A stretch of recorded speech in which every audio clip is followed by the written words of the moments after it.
গ্রামীণ ফোন সিম নিয়ে কি একটা যন্ত্রণায় যে ছিলাম ভাই কি বলবো? কিভাবে এক্সপ্লেন করব আমি ভাষা খুঁজে পাচ্ছি না। আমার ভালো সিম আমার আব্বুর ফোনে ঠিকই চলে কিন্তু আমার ফোনে চলে না।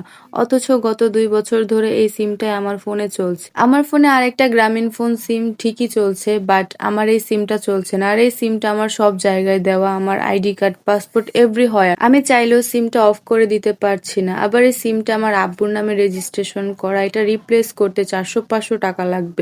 কাস্টমার কেয়ারে গেলে সেক্ষেত্রে একটু কম টাকায় নেওয়া যায়। তাই আমি ফার্স্টে আব্বুর নাম থেকে আমার নামে ট্রান্সফার করিয়েছি কারণ আব্বুকে নিয়ে নারায়ণগঞ্জে দৌড়াদৌড়ি করা সহজ হবে না।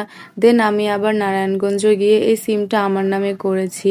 ফার্স্টে একদিন কাস্টমার কেয়ারে গিয়েছি, সেখানে তাদের সার্ভারের সমস্যা ছিল। ২ বার যাওয়ার পরও সেখানে কোনো সমস্যা সমাধান হচ্ছিল না। পরের দিন আমি আবার গিয়েছিলাম গ্রামীণফোন কাস্টমার কেয়ারে। সেখান থেকে আমি আমার সিমটা মাত্র ৳৩০০ রিপ্লেস করে নিয়ে আসছি। আমাদের এলাকায় ৳৫০০ চাচ্ছিল, ৳২০০ ডিফারেন্স। ভাই ভাবা যায়?